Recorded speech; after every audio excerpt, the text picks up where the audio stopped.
Erstelle in wenigen Minuten ein Girokonto, welches genau auf deine Bedürfnisse abgestimmt ist, bei der Postbank. Was du dazu alles wissen musst und wie alles funktioniert, erkläre ich dir in diesem Tutorial. Als erstes gebe ich dir einen Überblick, was die Konditionen von einem Girokonto und Co. bei der Postbank sind und wie es preislich aussieht. Dann eröffnen wir gemeinsam ein Konto. Ich zeige dir, wie du all deine Überweisungen, Produkte und Geldeingänge und Ausgänge verwalten kannst. Noch genauer gehen wir auch noch auf die Debit- und Kreditkarten ein und die weiteren Produkte der Postbank wie Krediten, Aktiendepots und Co. Abschließend werden wir dann noch einen Blick in die Einstellungen werfen. Für mehr Tutorials zu vielen anderen bekannten Banken kannst du meinen YouTube-Kanal auch gerne kostenlos abonnieren. Bei der Postbank in Deutschland können wir ein Girokonto eröffnen, sowie Kreditkarten beantragen, ein Depot eröffnen, um mit Wertpapieren zu handeln und Kredite, Versicherungen und Finanzierungen erhalten. Doch wie sind die Konditionen? Beim Girokonto gibt es 4 verschiedene Modelle, wo es einmal das kostenlose junge Konto gibt für alle Personen unter 22 Jahren. Die erhalten zusätzlich auch ein Jahr die Visa-Card entgeltfrei dazu und zahlen anschließend nur 5 Euro pro Jahr weiterhin dafür. Das günstigste Konto für Personen über 22 Jahren ist das Online-Konto für reguläre 1,90 Euro pro Monat. Das kann direkt online eröffnet werden, man erhält eine kostenlose Debitkarte, kann kostenlos Online-Überweisungen, Daueraufträge und Co. durchführen und zahlt nur Gebühren, wenn man sich beispielsweise Kontoauszüge vor Ort ausdrucken möchte oder beleghafte Überweisungen tätigt. Bargeld abheben kann man kostenlos bei rund 7000 Geldautomaten der Cash Group und an über 1300 Shell-Tankstellen. Dieses Konto kannst du als Student und Azubi mit gültigem Nachweis auch ohne monatliche Führungsgebühr erhalten. Für 5,90 Euro pro Monat gibt es auch das flexible Girokonto, mit welchem du auch kostenlos Kontoauszüge vor Ort drucken kannst und belegte Überweisungen günstiger erhältst. Du zahlst auch keine Abhebegebühr mehr an Schaltern der Deutschen Post oder Postbank und kannst zusätzlich auch die Visa-Card Gold dazu buchen. Schließlich gibt es noch das Comfort-Konto für reguläre 10,90 Euro pro Monat, wo bei einem bargeldlosen Geldeingang von mindestens 3.000 Euro pro Kalendermonat auch die monatliche Grundgebühr entfällt. Hier erhältst du auch niedrigere Zinssätze bei Überziehung und kannst eine Visa Platinum Card dazu buchen. Du kannst dir alle Konditionen über den Link in der Beschreibung auch nochmal genau anschauen, was besonders sinnvoll ist, wenn du dir das Video wesentlich später nach Ende 2022 anschaust, da sich die Konditionen inzwischen verändert haben können. Egal welches Konto du besitzt, kannst du dieses überall per Online-Banking über die Website oder App verwalten und verwenden, sowie vor Ort in einer Postbank-Filiale um Rat fragen. Wir können auch Gemeinschaftskonten, Zweitkonten oder Geschäftskonten eröffnen. Diese funktionieren von der Bedienung ähnlich, wie wir es uns jetzt im Folgenden bei einem privaten Girokonto anschauen werden. Wir können jetzt über den ersten Link in der Beschreibung direkt ein Konto eröffnen.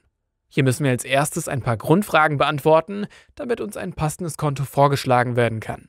Dafür spielt unser Alter, Studentenstatus und monatlicher Geldeingang eine Rolle. Auch ob wir Funktionen der Bargeldabhebung, Kontoauszüge in der Filiale oder Online-Überweisungen nutzen möchten. Schließlich auch, ob wir eine Kreditkarte inklusive haben möchten und ob wir oft eine Dispo-Kredit in Anspruch nehmen. Während dieser Fragen sehen wir unterhalb immer die aktuell vorgeschlagenen Kontooptionen mit ihrem Preis und Vorteilen. Ich rate dir, den kompletten Fragebogen auszufüllen, da dir dann das passendste Konto vorgeschlagen werden kann. Für mich passte am Ende das Online-Konto am besten, was für Studenten und Azubis entgeltfrei ist. Klicken wir jetzt auf das Konto, können wir über seine Seite direkt das Konto online eröffnen. Hier müssen wir unsere persönlichen Daten eingeben, welche später auch noch mit unserem Ausweis überprüft werden. Auch Staatsangehörigkeit, Steuerinformationen und Handynummer müssen wir angeben. Jetzt müssen wir die Datenschutzbestimmungen noch akzeptieren, sowie bestätigen, dass wir im eigenen wirtschaftlichen Interesse handeln und den Schufa-Hinweis akzeptieren, dass unser Bankgeheimnis hier aufgehoben wird, damit die Postbank unsere Bonität über die Schufa prüfen kann und mit dieser Daten von unserem Konto teilen kann. Alles zur Schufa, deinem Score dort und was du sonst darüber wissen musst, habe ich dir in einem eigenen Tutorial genau erklärt. Link dazu in der Beschreibung. Schließlich müssen wir die Entgeltbestimmungen und die allgemeinen Geschäftsbedingungen noch akzeptieren, um mit der Eröffnung fortzufahren. Im letzten Schritt sehen wir jetzt nochmal alle unsere Angaben im Überblick und wir können unser Konto jetzt eröffnen. Um es freizuschalten, müssen wir jetzt noch eine Identitätsprüfung machen, welche wir entweder persönlich in einer Postbankfiliale machen können oder direkt bequem über einen Videoanruf. Hier werden wir an einen Drittanbieter weitergeleitet, wo wir einen Videoanruf starten müssen, in dem wir Fragen zu unserer Person und unser Ausweisdokument auf Echtheit überprüft wird. Im Videoanruf wird dir alles genau erklärt, was du dort machen musst. Haben wir die Identitätsprüfung erfolgreich abgeschlossen, erhalten wir per E-Mail unsere Zugangsdaten, mit welchen wir uns jetzt auf der Postbank-Webseite am oberen rechten Rand anmelden können. Hier geben wir unsere ID ein und das Passwort, welches wir als SMS auf unsere angegebene Handynummer gesendet bekommen haben. Anschließend müssen wir eine neue ID und ein neues Passwort erstellen, was die gerade eingegebenen ersetzt und zukünftig für unser Login verwendet werden kann. Um unser Konto zu schützen, was bei Online-Bankkonten immer eine wichtige Sache ist, müssen wir auch eine 2-Schritte-Verifizierung hinzufügen. Dafür wird die Best Sign App empfohlen, welche wir einfach aus dem App Store auf unserem Smartphone laden können. Wir können aber auch das mobile TAN-Verfahren über unsere Handynummer aktivieren. Egal welche Methode wir ausgewählt haben, erhalten wir in den nächsten Tagen einen Brief per Post, mit welchem wir das Verfahren bestätigen und dann aktivieren können. Erst wenn wir das gemacht haben, können wir dann auf unser Konto zugreifen. Wir erhalten in den folgenden Tagen auch automatisch noch 2 weitere Briefe per Post, einmal einen mit unserer Geheimzahl, mit welchem wir die Debitkarte verwenden können, welche uns im zweiten separaten Brief zugesendet wird, sowie für Telefonüberweisungen. Mehr zu unserer Karte in einem eigenen Kapitel später. Jetzt können wir uns immer über die Webseite oder auch über die Postbank-App mit unserer vorhin festgelegten ID und Verifizierungsmethode immer bequem einloggen und unser Konto und alle Online-Funktionen verwenden. Wir können jetzt immer bequem über die App oder direkt über die Webseite auf alle unsere Kontenfunktionen zugreifen. Dafür einfach am oberen rechten Rand auf der Webseite uns mit unserem erstellten Benutzernamen einloggen und die Anmeldung über unsere Verifizierung, in meinem Fall die App, bestätigen. Jetzt befinden wir uns in unserem Konto, wo wir auf der Startseite direkt unser Konto mit IBAN, Name und aktuellem Saldo sehen. Darunter haben wir auch alle unsere letzten Geldein- und Ausgänge chronologisch aufgelistet, wo wir auch neben dem Datum und Betrag den Adressat sehen und den jeweiligen Verwendungszweck. Jede Transaktion können wir hier auch nochmal anklicken, um ihre Informationen noch detaillierter sehen zu können, wo wir sie beispielsweise auch einfach ausdrucken. Wenn wir mehrere Transaktionen zusammen ausdrucken möchten, können wir das auch oberhalb unter unserem Saldo über die 3 Punkte machen. Hier können wir sie direkt als PDF oder direkt als Druckansicht drucken lassen. Aber auch als CSV-Datei, was praktisch ist, wenn wir sie beispielsweise in anderen Programmen wie Excel importieren können möchten. Neben dem Menü können wir auch direkt eine neue Überweisung tätigen. Dafür haben wir auch einen eigenen Bereich im oberen Menü. Dort müssen wir als erstes die IBAN eingeben und falls wir noch nie Geld an diese Person gesendet haben, einen neuen Empfänger erstellen. Dafür geben wir noch seinen Namen ein und dann können wir den Betrag festlegen und einen Verwendungszweck eingeben. Diesen Zweck sieht die andere Person auch bei der erhaltenen Überweisung. Unter Ausführung können wir auch die Überweisung für einen bestimmten Tag in der Zukunft planen und falls verfügbar auch eine Echtzeitüberweisung tätigen, wo wir aber ein Entgelt von 50 Cent zahlen müssen. Über weitere Optionen können wir die Überweisung auch als Vorlage speichern, was praktisch ist, wenn wir immer wieder die gleiche Überweisung tätigen möchten. Dafür ist ein Dauerauftrag auch praktisch, gleich noch mehr dazu. Schließlich können wir die Überweisung auch als Spende markieren und eine kostenpflichtige Buchungsbestätigung für die Zahlung erhalten. Um die Überweisung abzuschicken, müssen wir sie über unser Verifizierungsverfahren bestätigen.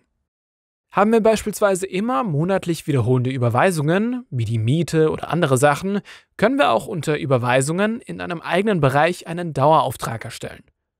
Der funktioniert genau wie eine normale Überweisung auch, nur dass wir unter der Ausführung ein Intervall wählen können, in welchem die Überweisung immer automatisch durchgeführt wird. Alle unsere aktiven Daueraufträge sehen wir hier auch im Überblick und können sie immer nachträglich nochmal bearbeiten oder stoppen. Das gleiche haben wir auch für Sparaufträge, womit wir einfach Geld auf unser verbundenes Sparkonto bei der Postbank durchführen können. Haben wir eine Überweisung als Vorlage gespeichert, finden wir diese auch unter Kontakte und Vorlagen, wo wir auch alle Empfänger sehen, an welche wir bereits Überweisungen getätigt haben. Zurück in unserem Konto können wir auch noch unsere Kontodetails unter unserer IBAN aufrufen. Dort sehen wir, wie weit wir unser Konto überziehen können, alle unsere aktiven Debit- oder Kreditkarten, die mit unserem Konto verbunden sind, und können alle Limits verwalten, was wir pro Tag an Überweisungen und Daueraufträgen ausführen können. Falls du ein Gemeinschaftskonto hast, kannst du unter Berechtigungen auch sehen, wer alles welchen Zugriff auf dein Konto hat. Jetzt haben wir im oberen Menü neben der Übersicht, Konten und Überweisungen auch noch den Depot- und Handeln-Punkt. Diese sind nur relevant, wenn du ein Depot zum Handeln von Wertpapier bei der Postbank hast, später in einem eigenen Kapitel noch mehr dazu. Unter Extras können wir dann noch auf weitere Services wie Kreditkarten, Kreditpotenziale, Gutscheine und Vorteile von unserem Postbankkonto zugreifen. Klick dich da einfach mal durch und schau, ob dies relevant für dich ist. Jetzt können wir noch über das Profilbild am oberen rechten Rand unsere Einstellungen, Steuern und Profil verwalten, sowie auf alle unsere Briefe der Postbank in der Nachrichtenbox zugreifen.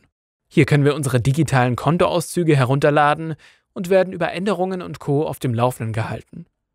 Wir können auf die Online-Banking-Funktionen auch über die Postbank Finanzassistenten-App auf unserem Smartphone oder Tablet zugreifen. Hier können wir auch alle unsere Transaktionen und Konten einsehen, sowie über das linke Menü auch Überweisungen tätigen, die Postbank kontaktieren und beispielsweise auf die Einstellungen zugreifen. Wir erhalten ein paar Tage nach der Kontoeröffnung auch unsere Postbank-Debitkarte automatisch per Post zugeschickt, sowie in einem zweiten separaten Brief die Geheimzahl für die Karte. Haben wir beide Briefe erhalten, können wir die Karte direkt überall verwenden. Melden wir uns über den Computer in unserem Konto an, können wir über die Kontodetails auch in einem eigenen Bereich alle unsere aktuellen Karten sehen. Hier sehen wir auch, was für ein wöchentliches Ausgabelimit wir fürs Ausland eingestellt haben und können über die 3 Punkte das Limit auch ändern und die Karte direkt sperren lassen, falls wir sie verloren haben. Neben der inklusiven Postbank-Debitkarte können wir jetzt auch noch richtige Visa-Kreditkarten dazu buchen, welche für Urlaube und Co. Vorteile bringen. Diese erhalten wir je nach Kontotyp sogar 1 Jahr kostenlos oder dauerhaft inklusive. Sonst zahlt man 29 € pro Jahr dafür und profitiert davon, in über 200 Ländern an Visa-Automaten Geld abheben zu können. Hier fallen aber Gebühren von Bankschaltern von 3% und mindestens 5 € an oder 2,5% und mindestens 5 € bei Geldautomaten. Zudem fallen weitere 1,85% Gebühren bei Zahlungen außerhalb der EU an und wir haben auch ein Tages- und Wochenlimit. Außerdem erhalten wir auch eine Einkaufsversicherung dazu. Wer noch größere Tages- und Wochenlimits sowie weitere Versicherungen erhalten möchte, kann auch eine Visa Gold oder Platinum buchen. Grundsätzlich ist aber zu sagen, dass sich diese Kreditkarten nur lohnen, wenn sie entweder in deinem Girokontotyp inklusive sind oder es dir wichtig ist, dass die Karte mit deinem Girokonto verbunden ist, da man bei anderen Anbietern, die internationale Zahlungen über Visa anbieten, wesentlich bessere Konditionen erhält, beispielsweise bei Revolut oder Barclays. Einen aktuellen Kreditkartenvergleich habe ich dir auch in der Videobeschreibung verlinkt. Neben einem normalen Girokonto und Kreditkarten können wir bei der Postbank auch ein Depot eröffnen, um mit Wertpapieren handeln zu können, Kredite aufzunehmen oder weitere Konten zu eröffnen. Wir können zu unserem Girokonto einfach und kostenlos ein Depot eröffnen, wo wir auch keine Depotführungskosten haben, sowie einen kostenlosen Depotübertrag, was bei einem Wechsel praktisch sein kann. Wir finden das Depot dann in einem eigenen Bereich in unserem Online-Banking, wo wir unter Handeln auch Wertpapiere kaufen können. Kosten fallen an, wenn wir Transaktionen durchführen, abhängig von der Höhe der Wertpapiere und ob wir sie an einer inländischen oder ausländischen Börse kaufen. Wenn wir in Fonds investieren möchten, was auch mit einem Postbankdepot geht, zahlen wir eine prozentuale Gebühr, welche online bis zu 1,5% ist, das variiert aber auch nach Fondsart. Für Orderänderungen fallen auch Gebühren an. Sie bieten auch immer unterschiedliche Aktionen an, wo Gebühren für bestimmte Sachen auch zeitweise gesenkt werden. Und der große Vorteil ist, dass du an allen gängigen Börsen handeln kannst. Dafür sind die Gebühren aber enorm hoch, im Vergleich zu beispielsweise Scalable Capital oder Trade Republic, wo Sparpläne oft komplett kostenlos und einzelne Ordner im niedrigen einstelligen Eurobetrag an Kosten liegen. Zu den beiden Anbietern findest du auch Tutorials auf meinem Kanal, falls du dich dafür interessierst. Neben dem Depot bietet die Postbank auch Baufinanzierungen, Kredite und Immobilienfinanzierungen an. Hier können wir uns online direkt anschauen, was für einen Kredit wir zu welchen Konditionen erhalten. Wenn wir einen Kredit über 50.000 € erhalten möchten, können wir direkt eine Online-Anfrage erstellen. Für Immobilien- oder Baufinanzierungen müssen wir einen individuellen Beratungstermin vereinbaren, wo wir dann unsere individuellen Möglichkeiten aufgezeigt bekommen. Schließlich bietet die Postbank auch Versicherungen und Altersversorgung an, wo einzelne Versicherungen auch in Zusammenarbeit mit HUK verfügbar sind. Hier rate ich dir immer, die Konditionen jeweils genau mit deinen Wünschen abzugleichen und dir auch mehrere unterschiedliche Anbieter anzuschauen, um abzuwägen, ob die einzelne Versicherung oder Vorsorge auch fair ist. Werfen wir abschließend noch einen Blick in die Einstellungen, welche wir direkt im Web über unser Profilbild am oberen rechten Rand aufrufen können. Hier können wir alle unsere Online-Banking- und Kartenlimits einstellen, was praktisch ist, wenn wir beispielsweise Überweisungen im Ausland limitieren möchten. In einem eigenen Bereich können wir unsere aktiven Karten auch verwalten und diese einfach sperren, falls wir sie verloren haben. Unter Versandart können wir für alle Produkte, welche in unserem Postbankkonto sind, einstellen, ob wir Nachrichten per Post und an welche Adresse gesendet bekommen möchten oder beispielsweise für unser Girokonto die Nachrichten direkt online erhalten möchten. Auch wer Zugriff auf unser Konto hat und wie unser Konto mit anderen Konten verbunden ist, können wir hier einstellen. Unter Berechtigungen für Drittanbieter sehen wir auch alle Anbieter, mit welchen wir uns mal mit unserem Konto verbunden haben und können ihnen diese Berechtigungen auch wieder entziehen. Unsere persönlichen Daten können wir über unser Profil am oberen rechten Rand einsehen und bearbeiten, sowie ihre Aktualität bestätigen. Auch unsere Postbank-ID und Passwort können wir hier ändern, sowie zu einem geschäftlichen oder privaten Konto wechseln.